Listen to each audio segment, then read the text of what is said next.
The lights in room 613 never really went out. Even when they were supposed to be off, they hummed faintly, casting everything in this pale, sickly glow that made shadows seem to gather in all the wrong places. I'd been staring at them for I don't even know how long. Hours? Days? Time doesn't work right in here. It feels stretched, like an old rubber band that's about to snap. They told me I woke up in this room about a week ago. That's what Dr. Mitchell says, anyway. The first thing I noticed wasn't the sharp smell of bleach or the cold, metal bed frame bolted to the floor. It wasn't even the wire mesh crisscrossing the glass on the window. It was the stain on the ceiling, a big, brown water spot shaped like, I don't know, something. When my eyes go out of focus, it almost looks like a face. Lately, I've stopped looking at it too long because I'm pretty sure it blinks. And if I stare at it just a little too much, the ceiling seems to stretch upward, like the room's growing taller and wider, stretching into nothingness. But then I blink, and it's just a cramped little box again, pressing in on me. They say my name is Lily. Just Lily, like a name someone slapped on me for convenience. That's what Dr. Mitchell told me the first day I saw him. He's got these glasses with thin, wire frames, and when the light hits them just right, it hides his eyes completely. You've been through something traumatic, he said, scratching away in this leather notebook he always carries around. A break from reality. We're here to help you put the pieces back together. Pieces. I don't even know if there are pieces left. My mind feels like an empty hallway, echoing with sounds I can't place. Maybe they're memories. Maybe they're just footsteps outside my door, slow, uneven, matching the frantic rhythm of my heartbeat. Every session with Dr. Mitchell starts the same way. Do you know why you're here, Lily? And every single time, I just shake my head, watching his pen glide across the page. Nobody will tell me why I'm here. Not Dr. Mitchell. Not the nurses with their stiff, plastic smiles. Not even Carl, the orderly who drops off my meds like clockwork 3 times a day. You'll remember when you're ready, they always say. Ready for what? What could be so bad that they'd rather keep me guessing than just lay it all out for me? The medication is like a ritual now. Yellow pills in the morning, they taste like chalk and make everything feel off, like I'm looking at the world through a cracked lens. I always line them up on my bedside table first, 3 pills, arranged in a perfect little triangle. No more, no less. The blue ones come at lunchtime, and they turn everything into this underwater haze, where even my thoughts feel like they're floating. I count the bubbles, making sure there's always an odd number. Then there are the white pills at night, meant to help me sleep. They don't. They just make my dreams louder, clearer. Dr. Mitchell says they're supposed to help me think straight, to help me remember. But honestly, I'm not sure I want to. Something about the pills doesn't sit right with me. Yesterday, after taking the yellow ones, I noticed these dark veins crawling up my arm, winding their way from my fingers like little black vines. I showed the nurse, but she just smiled and said my arm looked fine. But I can still see them, writhing under my skin like tiny worms, tracing out these strange, perfect patterns that feel alive. The ward is what you'd expect from an old psych hospital, a maze of long, dim hallways with flickering lights and that constant, sour smell of disinfectant. But underneath the bleach, there's something else, something metallic. It reminds me of copper. Or maybe blood. There are other patients, too. Mrs. Adler is always in the corner of the common room, knitting with her bony fingers that never stop moving. Click click click. The nurses say she hasn't spoken in years, that her eyes don't see anything anymore. But sometimes, when I walk past her, she looks right at me, and for a second, there's this flicker in her cloudy gaze, like she knows me. It makes my skin crawl. Then there's Melanie, who wanders the halls, chatting with empty chairs in this high-pitched, sing-song voice that sets my nerves on edge. And Ms. Carter, the retired professor, who thinks she's Marie Antoinette. They're all trapped in their own little nightmares, just like me. But at least they seem to know why they're here. The dream started on my third night here. At first, they were just little flashes, images and feelings that slipped away the moment I tried to grab hold of them. A kitchen with gleaming white tiles. The buzz of fluorescent lights overhead. Something red spilling across the floor. I'd wake up drenched in sweat, the sheets twisted tight around my legs like restraints. In those dreams, my hands are never empty. They're always holding a knife, its silver edge catching the light. The blade drips, but somehow, it's always perfectly clean. That's when I started picking up on things, tiny details that didn't sit right. Like how the number on my door sometimes changes. Yesterday it said 613. Today, I could swear it reads 614. Or how the emergency lights in the hallway throw shadows that don't match up with the walls. And late at night, when everything's quiet, I hear music. Soft, delicate music, like the kind that comes from an old music box. The first time I heard it, I couldn't resist. I followed the sound down the hallway, the dim green glow of the emergency lights making everything look off, like I was walking through a dream. The shadows on the floor moved away from me, sliding out of reach as I walked. The music led me to a door I'd never seen before, hidden in a little alcove where the darkness seemed to bend and shift around it. That's when I heard it. A whisper, so close it felt like it was coming from right behind me, "Don't touch it." I spun around, heart pounding, but the hallway was empty. When I looked back, the door was gone. Or maybe it was never there to begin with. Maybe it was just another crack in my mind, another trick this place plays on me. Then the headaches started. But they're not like normal headaches. These feel alive, like something's moving behind my eyes, pressing and squirming, trying to get out. The pain comes in waves, and each one brings flashes of something. A kitchen knife glinting under fluorescent lights. Red droplets spattering on white tiles. A metallic taste, sharp and bitter, flooding my mouth no matter how many times I rinse. And every time the pain hits, the walls around me seem to waver, the faces of the other patients shifting into grotesque masks. Their voices blend into a mess of screams and whispers that makes my skin crawl. I tried to tell Dr. Mitchell about all of it during our morning session. His pen paused just for a second, barely long enough for me to catch it, like he didn't want me to notice. The light hit his glasses, turning them into mirrors, and for a moment, I swear I saw something moving in their reflection, something that wasn't in the room with us. "The medications need time to stabilize your perceptions," he said finally, his voice slow and measured as he adjusted those two shiny glasses. "Try to focus on what you know is real." But how am I supposed to know what's real when even my own body feels like it's turning against me? The black veins crawling under my skin have spread past my elbows now, twisting into patterns that feel too perfect to be random. Sometimes, when I'm not looking directly at them, I catch them moving, like they're alive, like they're trying to reach for something. And when I touch them, they shift under my fingers, writhing like they're trying to escape. Last night, I woke up to find my sheets soaked in blood. Not sweat, blood. But when I turned on the light, it was gone, just like the door. Just like the veins whenever anyone else looks at them. Just like Cassie, the girl who vanished 3 days ago. When I asked about Cassie, the nurse gave me this blank look, like I'd just said something crazy. "Who's Cassie?" she asked, flipping through my chart. But I know I didn't imagine her. I remember the way she used to talk to empty chairs, her voice soft and lilting, like a lullaby. And I remember the sound I heard the night she disappeared. It wasn't a scream, not exactly. It was more like the eerie, warbling sound a music box makes when it's wound too tight. That music box, it's louder now. Every night, the melody gets clearer, more insistent, and I can't stop hearing it. Yesterday, I caught myself humming the tune without realizing it.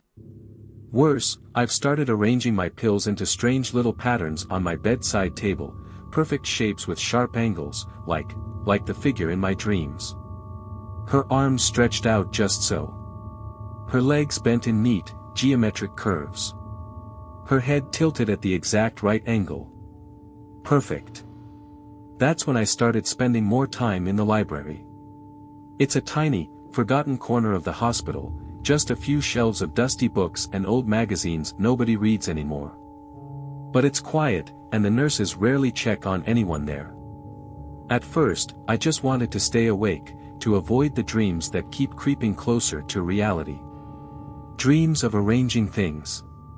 Dreams of making them perfect. Tucked behind a shelf crammed with dusty psychiatric journals, I found an old box stuffed with newspapers.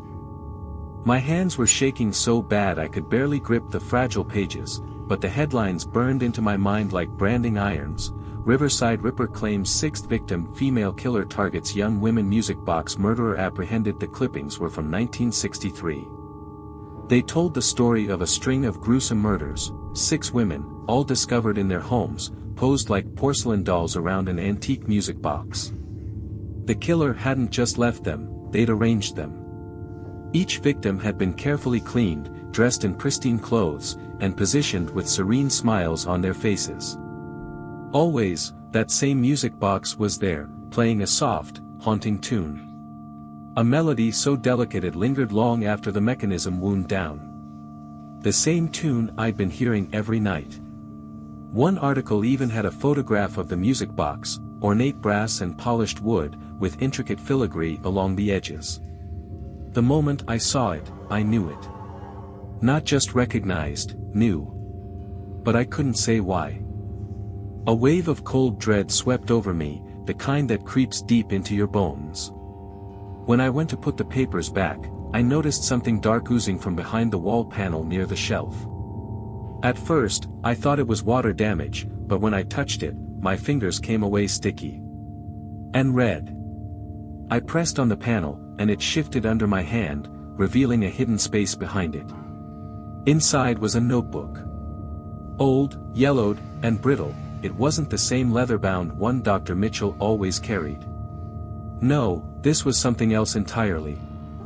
The handwriting on the pages looked disturbingly familiar, too familiar. It was mine. But the dates scrawled at the top of each entry were from 1963. Every page detailed arrangements. Perfect smiles. The most exquisite symmetry. July 14th, the music guided my hands. She's so beautiful now, so at peace. August 2nd, he fought me. It was messy. But the music calmed him. They all find peace eventually. September 10th, 3 this time. A family. They're perfect now, forever frozen in a moment of joy. The notebook slipped from my hands and hit the floor with a thud, but I hardly noticed. The memories, the ones that had been coming in fractured glimpses, were no longer fragments.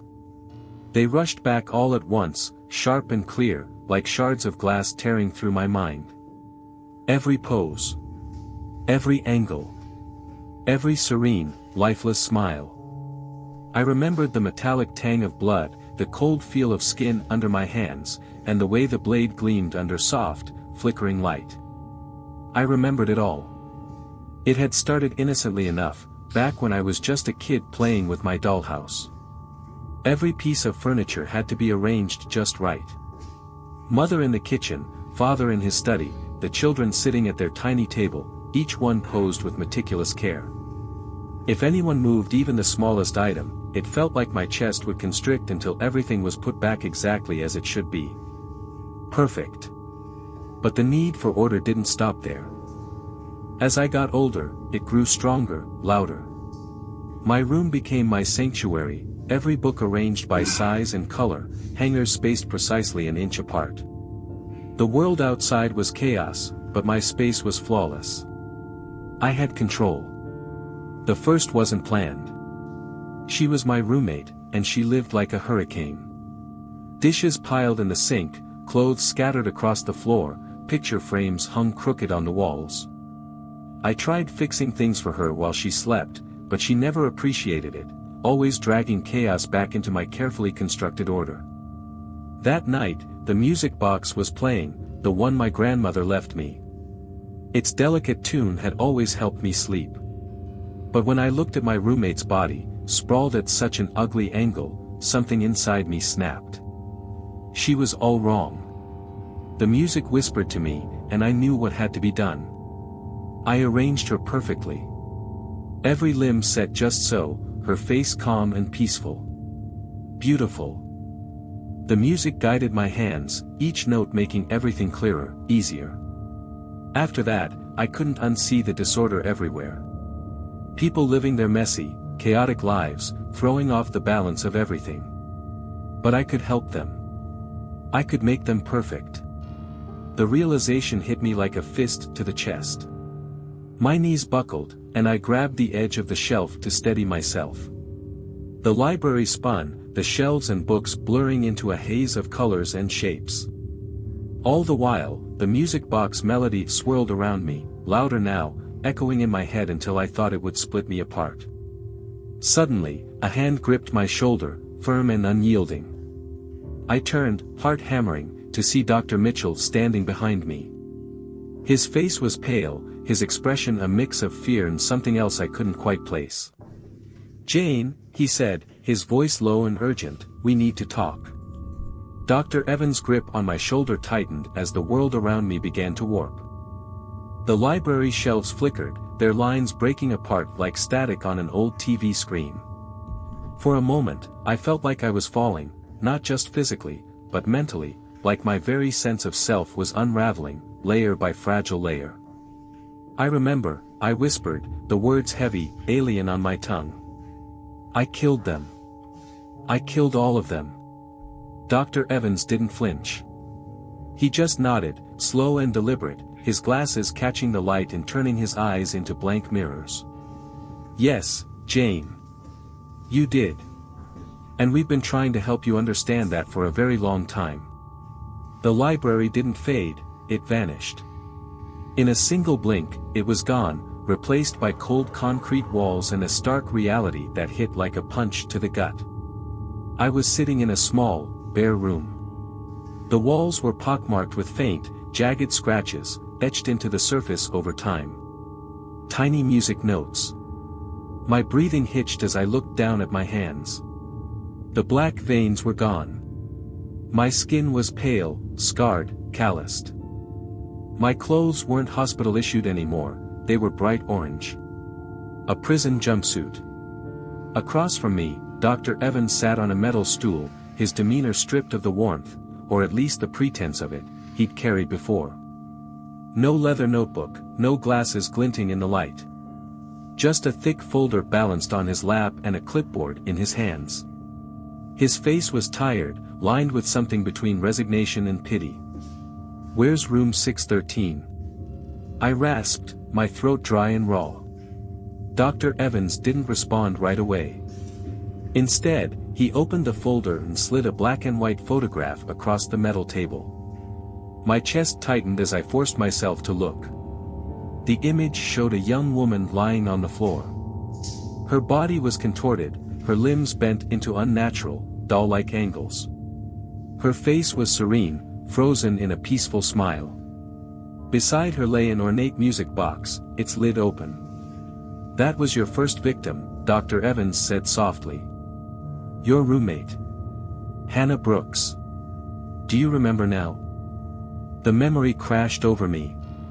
Hannah's laughter echoing in our tiny apartment. Her careless chaos, clothes draped over furniture, dirty dishes left in the sink.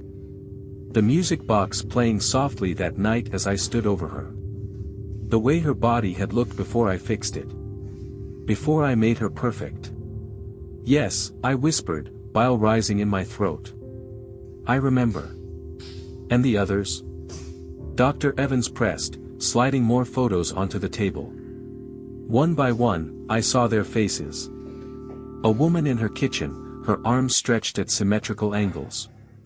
A man posed in his living room, his lifeless face tilted toward the light with an eerie, contented expression. A family seated around a dining table, their bodies arranged as if sharing a pleasant meal. You called it art, Dr. Evans said, his tone heavier now. The newspapers called you the music box murderer. Do you remember what you said in court? My stomach turned, but I shook my head. No, you told the jury you weren't guilty because, to you, they weren't dead. You said they were perfect now. That you'd brought them peace. He leaned closer, his gaze unflinching. The jury didn't agree. That was 12 years ago, Jane. And no matter how many stories your mind creates to shield you, the truth hasn't changed. You're not in a hospital ward. You're in solitary confinement, awaiting execution. Your execution is scheduled for tomorrow morning. The words hit like a hammer.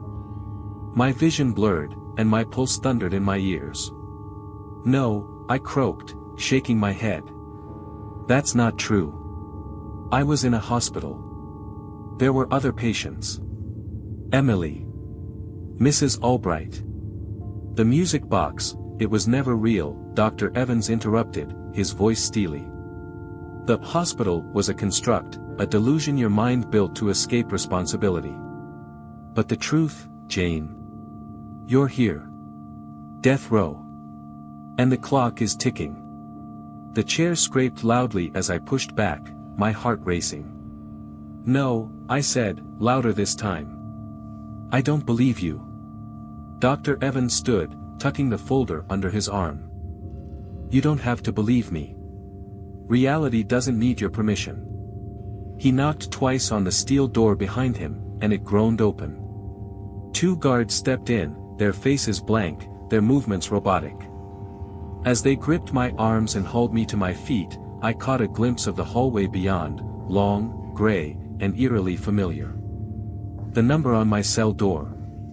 613, the guards marched me forward, each step echoing like the tick of a clock winding down. The faint melody of the music box began to hum in the back of my mind, persistent and soft. When they opened the heavy door at the end of the hall, I braced myself for the sterile execution chamber I knew was waiting. The gurney. The bright lights. The end. But what I saw stopped me cold. The room was full of people, all watching me with unreadable expressions. Familiar faces. Mrs. Albright. Emily. Ms. Davis. And they were all smiling.